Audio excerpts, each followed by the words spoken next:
Hello, my name is Carrie and welcome to my channel. Today I am going to be doing part one of my Sealey Challenge wrap-up. August is the month of the Sealey Challenge. This was started by Nicole Sealey and the goal is to read a collection of poetry for every day in the month of August. This is going to go over the first 15 collections that I've read so far because I wanted to break this up so I could have more time to talk about the books that I read and also my thoughts on them and some reflections of the challenge this far. First, I want to start off with some statistics. So of the 15 books that I have read so far, 2 of those have been audiobooks, 9 of those have been physical copies, and 4 have been ebooks. This is actually pretty shocking to me with how many physical books that I've read. I'm really happy that my physical reads are up because one of my challenges for myself when I was home in the States this summer was to read more of my physical books, and that definitely was reflected in my Sealey Challenge statistics, so I am really happy to see that number be increasing. In terms of the backgrounds of authors that I read from, 4 of the authors were Black, 5 were Swana, 1 was a Native Hawaiian, 1 was Latinx, 1 was East Asian, and 3 were white authors. The countries that I read from were a little bit all over the map. These included the United States, Canada, Palestine, Ukraine, Jamaica, Denmark, Somalia, and Vietnam. Now, that was actually my last statistic because I am not going to give an average star rating for the books that I've read so far. I am going to wait until the end of the challenge to do that. And also, I am not going to give star ratings for the books in the video that I'm going to be talking about because I have grouped them into different categories for a reason. And I want to focus more on the thematic understanding of these collections instead of just simply did I like it or did I not. That also means that I will not be talking about the books in the order that I read them. I'm going to be talking about how I have grouped them thematically. The first theme that I want to talk about is poetry for a changing world. This included collections that were talking about current crises that may be happening in the world or events such as climate change, war, things like this that I think kind of share a common thread. And this is advice about something in the world that's changing and something we need to be prepared for. So the first one I want to talk about is Regaining Consciousness by Harryette Mullen. This poet is pretty famous for their collection Sleeping with the Dictionary, which I haven't read yet, but I was pretty excited to read this one because of their previous poetry collection's acclaim. This collection is a lot about COVID, climate change, and the changing political landscape in the United States since 2020. I feel like in many ways this collection is difficult to read because of that, because this feels like such recent history, but also was very fascinating to read because of these reflections that I think a lot of people are feeling right now and that have been exacerbated in the years since COVID. I think that there was something kind of cathartic about reading about these experiences and seeing someone that has been struggling with this and turning to this poetry form to remind us of the things that are important and that we should be reflecting on during this time. I did like the variety of poems in this and the structure, but sometimes the fact that this was such a large collection, I felt worked against the collection as a whole. There were some poems that really deeply resonated with me and others that I felt were a little bit inaccessible or difficult for me to kind of get through the weeds on. There were some that were too ambiguous for me to fully understand what the author wanted me to take away from this poem. So this was kind of a mixed bag for me, but I think it's something that is so incredibly relevant to what is happening in the world today. The next collection in this category is Shade is a Place by MaKshya Tolbert. This is a collection that is exploring the importance of trees and also changing environmental landscapes. This is most obvious through the series of poems in this that are about a mall in the poet's hometown and the architect that constructed this mall, the architectural decisions that led to this mall, and the environmental impact of it in the specific area, as now I believe it is run down or not widely used anymore, or there's some issue with the spacing of it. I don't know, I was kind of struggling at times to fully understand the importance of those poems. I think if you're more familiar with the area that the author is talking about, that this would probably resonate a little bit more deeply. That said, I did still really enjoy the poems that were examining the importance of trees in our ecosystem and our life cycles and how we really don't value them enough. And while, again, thematically, some things work better than others for me, the language in this was really well crafted. And I think this is definitely a poet I will keep an eye out for because this was a debut collection, but I will definitely be interested in reading more from this poet as their craft continues to evolve. It's still one I would definitely recommend checking out, especially if you are more environmentally conscious. I think you would really enjoy this one. The last in this category is Deaf Republic by Ilya Kaminsky. This collection really ruminates on occupation and the many forms that resistance can take, and also about the necessity or lack thereof of putting your body on the line, of being willing to die for something, and what that means to people. I can't lie that this collection was really dark, and I think that was obviously the intended purpose. I mean, it's exploring very complicated themes with a lot of nuance. I think that it was incredibly fascinating how this world was brought to life in this story. I believe this collection was written and published around the time of the 2014 invasion of Crimea. And obviously we are seeing the ripple effects of this with the ongoing invasion of Ukraine. So this is obviously still relevant, but I don't think it's only relevant to the Ukrainian situation. I think it's relevant to the evolution of warfare and this concept of rebellion in different countries and what this means in different ways and forms. I was really reminded while reading this of Bertolt Brecht's Mutter Courage und ihre Kinder, which in English would be Mother Courage and Her Children.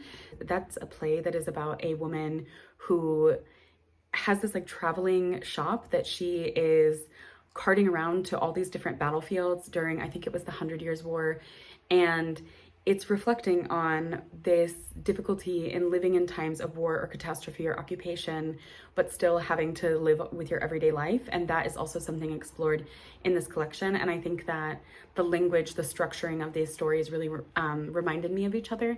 And that is one of my favorite books. So that was really interesting, I think, seeing the parallels here. And I don't know if that influenced my opinion of this book even more positively, but it is one that I see should be having equal acclaim. And yeah, I just really enjoyed that one. The next category that I decided on was poetry on what it means to exist. And I want to start this one with Salt and Ashes, Poems from the Abyss by Dinh. This collection really explores the darkest moments of the poet's life, dealing with depression, grief, heartbreak, and questioning, why am I continuing to live? I think that this is a collection that's going to be very difficult for a lot of people to say they enjoy or to possibly really resonate with them. I mean, it's very dark in nature, and so I think that's hard for a lot of readers, but I personally really enjoyed this one. I think that it was very brutally honest, and that there is still this resiliency in the way that she is approaching this, not in like a toxic positivity of like, everything will get better one day, but in choosing to exist even when it's difficult and even when you don't know why you're still existing, but just continuing on and saying, okay, I need to see for myself where this ends up. There was just a brutal honesty in this that I appreciated. The next one I want to talk about is There Lives a Young Girl in Me Who Will Not Die by Tove Ditlevsen. This was translated from the Danish by Sophia Hersi Smith and Jennifer Russell. This is a collection of Tove Ditlevsen's work across her entire career. And I, at first, was kind of skeptical of this. I didn't know that Ditlevsen was a poet. I thought she was just an author. And so I wasn't really sure about how this collection would be structured, what it would be like. But this was a collection that I found so incredibly relatable. It is the poet exploring the highs and lows of her life. Obviously, these were selected poems, so it wasn't meant to be constructed like this by Ditlevsen, but I think the editor, who was, I believe, Olga Raven, their selections of poems was really well done in this. And I really loved how the themes in this explored not just growing up and becoming a woman, but also marriage, children, divorce, depression, heartbreak, you know, all of these different things that I think everyone can relate to in different ways. And I loved the honesty in this of Ditlevsen discussing her fears and her hopes and dreams, and yeah, it was just so incredibly relatable. I really loved this, and it's made me really intrigued to read her books now, because I didn't expect to love this collection so much, but it has led me a little bit down a rabbit hole of wanting to read more and more of her things. The next collection was a little thematically different, because I would say that this one is more serious in tone than Tove Ditlevsen's. This one was Blessed the Daughter Raised by the Voice in Her Head by Warsan Shire. And this was my second of Shire's collections. I enjoyed this one much more than the first one because I think this one was more focused. This explores really the concept of womanhood and the different phases of womanhood throughout life. And a lot of this is also centered on migration and incorporating these aspects of religion, culture, and this common shared experience of being a woman in the world that I thought was difficult to read about at times, but also very humanizing and resonated very deeply because it reminded me of so many shared experiences across different cultures and different religions. I think that's a really important part of this work. And also Shire's language is just so incredibly beautiful, and it is emotionally heavy, but also you can see there is a love and care and tenderness for the characters that she's talking about in these poems, some of which I'm sure are semi-autobiographical, which again is so humanizing in a collection like this, to be reminded that this collection is not just talking about the lows and the dark moments, but also bringing these women and their stories to life and reminding us of these kinds of interconnectedness across the world. Next, I want to talk about Quiet Orient Rat by Nathalie Khankan. In this one, the poet is reflecting on this dichotomous experience of receiving fertility treatment in Israel as a Palestinian woman, and then going back to Palestine and living through the experience of the 2008-2009 war on Gaza as the poet is pregnant and having all these complicated feelings about becoming a mother because of a system of occupation and violence against her people, but also being a mother and what that means in Palestine at a time where you're witnessing so much violence and so much loss of life, including mostly children. And I can't lie that this is one of the books that I think has stuck with me the longest after reading, because there are still days where I think about poems from this collection. This was one that I think not only were the themes explored impactful, but the way that the collection was written was also equally important. The collection is written in these very short stanzas, and there are these incremental breaks where you feel like the poet has been cut off mid-sentence, and you don't know if that is because they just stopped the poem, maybe they forgot about it, maybe they went to go do something, or was there a strike on their home? Was there something that happened that prevented them from being able to come back? It felt very intentional and also seamlessly interwoven into the way that this collection was written, and it was often haunting. I feel like this collection is one that is hard to forget after reading it, because it's asking, what does this mean to exist here? What does it mean to exist in this world, to bring a child into this world, to become a mother in this environment? And obviously we can see this being a question that's being asked now as we see this continued violence and genocide happening in Palestine. It's hard to not obviously see the parallels to this and understand that this is probably something a mother right now across the world is asking herself. And how incredibly terrible this is that almost a decade after this was published, this is still something that is being asked by the same women over and over again in the same place. On a similar note to this, next I want to talk about Nothing More to Lose by Najwan Darwish. This was translated from the Arabic by Karim James Abu Zaid. This is a collection of poems that is more like a tapestry of different Palestinians and their stories. This is not focused so entirely on occupation and displacement, although there's certainly themes of that within this. But many of these poems are poems that are reflections seemingly of everyday life. I think that there was a real talent in this being created because throughout the poems there's different syntax, different structures, forms, and there's also this like different imagery that's constructed through these different people. And I think that's not only a talent of Darwish and his poetry, but also of the translation that was done, because it really felt like these were all windows into different people's lives, and it didn't feel like each of these sounded the same. You know, there wasn't a moment where I felt like, okay, I'm reading the same story over and over again and just pretending it's a different person. They all felt uniquely crafted, and I really found that to be just something so unique in poetry collections that I've read before. I also enjoyed that this one explored different themes and showed everyday life in a way to remind us that there are so many versions of Palestinians. Even though this one is limited to Palestinians in Palestine, I think that that still showed such a spectrum of different people and their experiences that was really lovely to read about. The next category is poetry for those stuck between two worlds. And the first one I want to talk about is Guillotine by Educardo C. Corral. This is a collection I was very intimidated by because I had heard this poet's first collection was pretty abstract. It was very experimental. This one seems to be much more focused, and although there is still an experimental form and some structural things that were being done here. I think that rereading through them made them very clear to me, and I understood the purpose and intent behind them, the language that was used for those poems. So it still felt practical for me instead of just abstract to be abstract. A lot of this collection is exploring border crossing, and not just the physical crossing of the border into the United States, but also this crossing between life and death, different identities, relationships. And I think that this was explored in such fascinating ways through this collection, because there is a very clear message in my eyes that Corral wanted to send about being stuck between two worlds and having to navigate this in daily life, but also feeling like you are never really one or the other. You are always in this in between, and there are always going to be different people that get different sides and personalities to you. And I think that was really clear and well constructed for the reader to take away from this collection.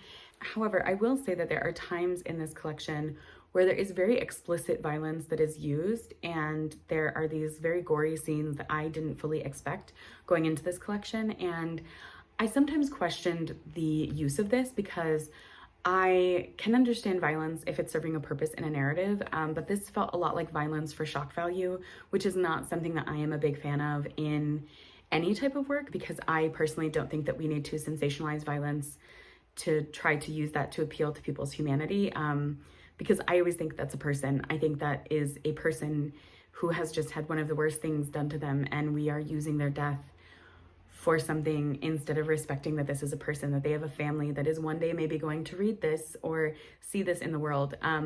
So yeah, that was my one really big gripe with this, is that I felt like at times that was more for shock value than purpose, and that's just not my preference. After that, I am going to talk about a novel in verse, which is the only novel in verse that I read for this challenge.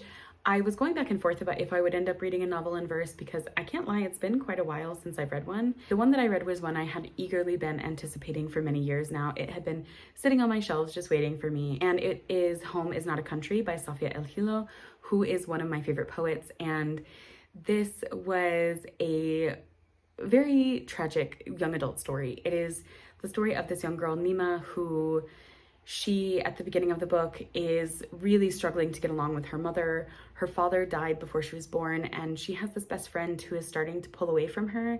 And she finds out that her parents were going to name her a different name before she was born. And so she starts imagining this other life she would have had as this other girl with a different name. And it's kind of a story of be careful what you wish for. It was very dark at times. I think that there were parts of this that didn't fully work for me as a novel in verse, because you're really just getting these snippets of this person's life and their thoughts and their feelings. And so there wasn't enough time or space to be able to dedicate towards more investment in characters or character growth, certain story arcs, things like that. So I don't think this was successful for me in terms of a novel in verse.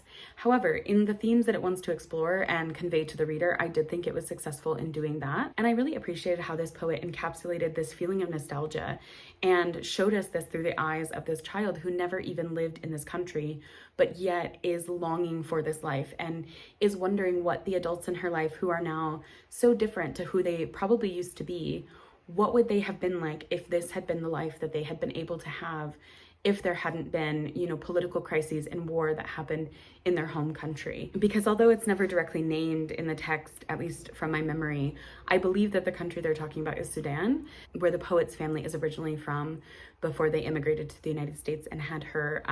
So I'm sure that parts of this were probably semi-autobiographical, of the poet reflecting on her own family's experience and maybe things that she saw and tried to understand growing up. So yes, I think there was still an impact from that.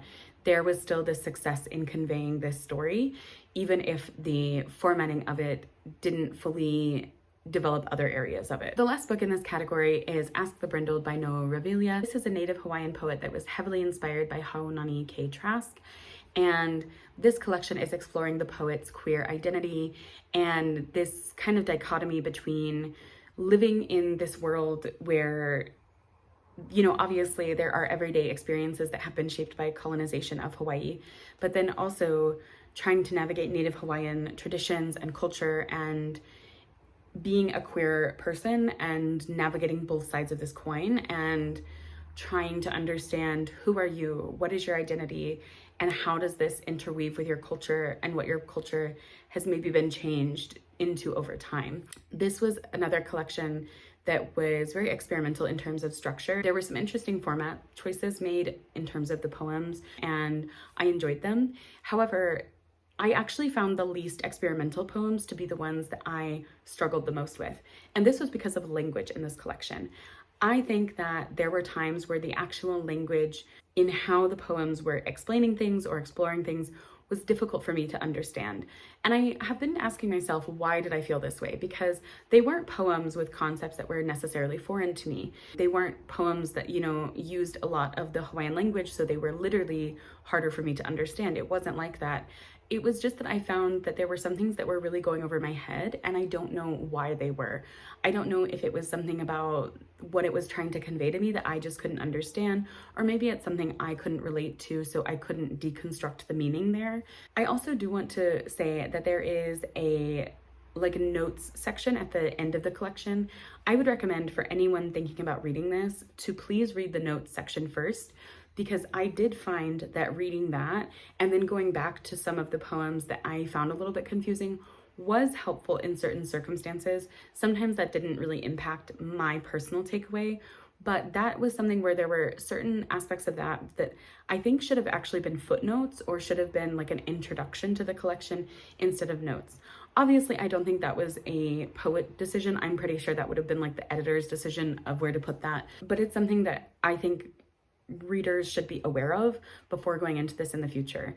And you may be saying, you said you didn't really get some of the poems. Why would you be recommending reading this? And that is because I still really enjoyed this collection. I think that there were still poems that really stuck out to me and I really enjoyed, and some that I thought were entertaining because there is in some of the poems almost like a playfulness with the reader. And this is something that I always want people to keep in mind with certain poetry collections. This one and some of the others that I've talked about today are debut collections. These are collections that are the poet's first attempt at publishing a collected work out into the world. And there is a editing team that is making decisions about some things related to the book, like maybe the certain structure of different poems, how they are put on the page, how they are being organized into sections, or this, that, and the other. There are so many things that go into publishing a book. And I think with debut authors and debut poets especially, it becomes very obvious when it is a debut collection. And you have to kind of take that with a grain of salt, because I'm not saying you should be giving all of these 5 stars, but I am saying to give it a little bit of grace that this is a collection that I would expect from a poet who has just started out.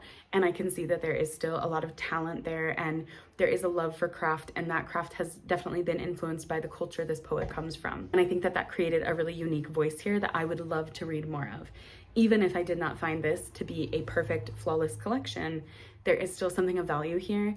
And my opinions on this collection may be very different to someone else's opinions in reading the same things or the same poems.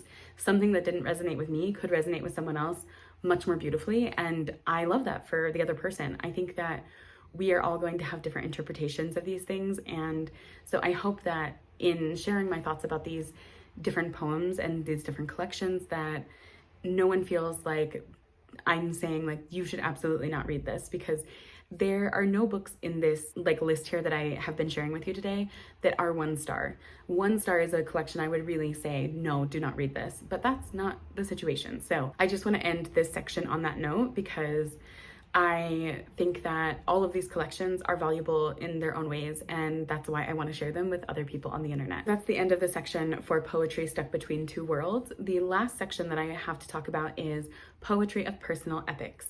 And this was probably the category I had the most fun with, because I think that each of these collections are so different from each other, but also each have this level of epicness in what they're trying to explore, or in the way that they're telling their stories, that I think was really interesting to read about. The first one that I want to talk about is actually an anthology, and it is Heaven Looks Like Us, edited by George Abraham and Noor Hindi.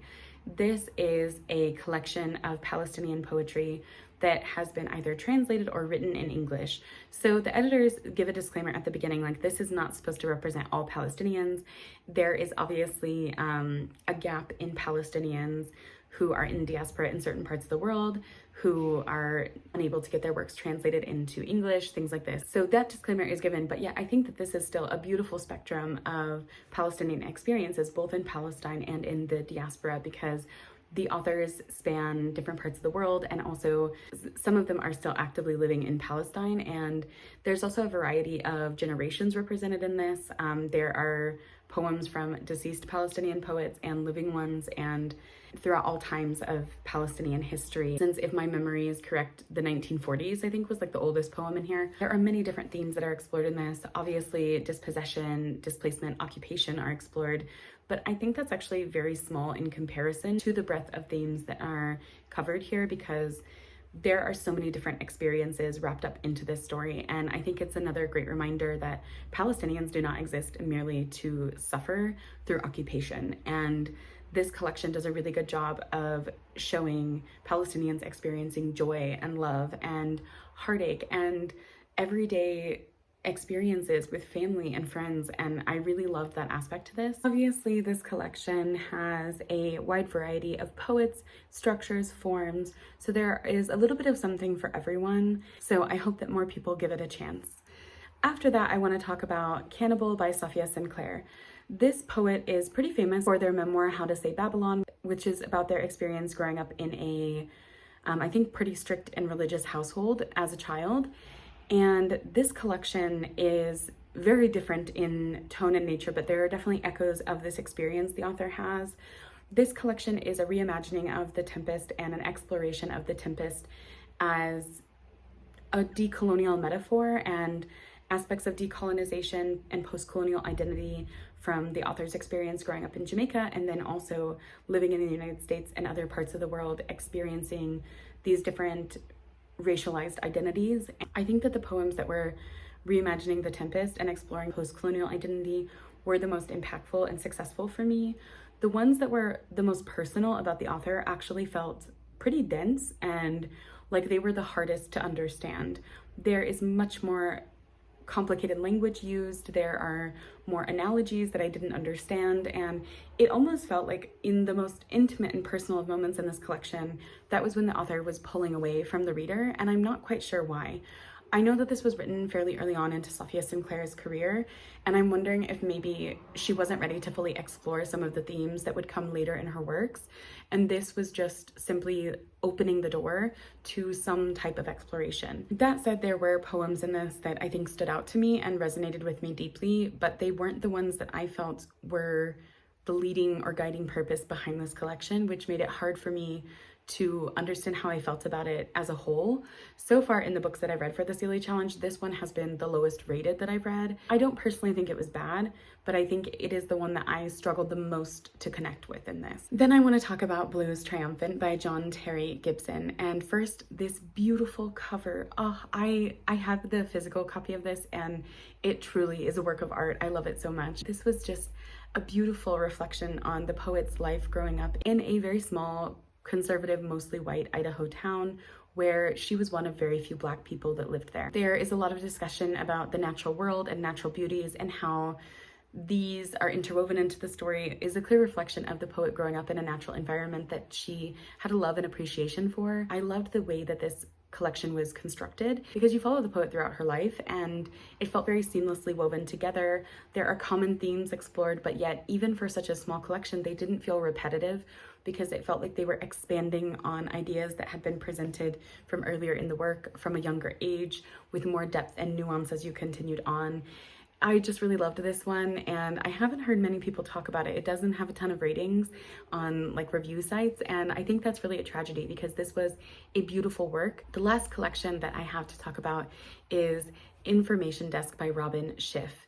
This is titled as an epic poem, so of course it really fit beautifully into this category because it is an epic history of the poet's time working the information desk at the Metropolitan Museum of Art and the highs and lows of this. I am really glad that I listened to this one on audiobook because it is a very stream of consciousness writing style, and I think it would have been hard for me to keep track of this if I had been dipping in and out of a physical copy, the way it was written in audio format made it seem like you're getting almost like an audio tour of the museum and the poet's life within it. And I really loved that aspect to this story.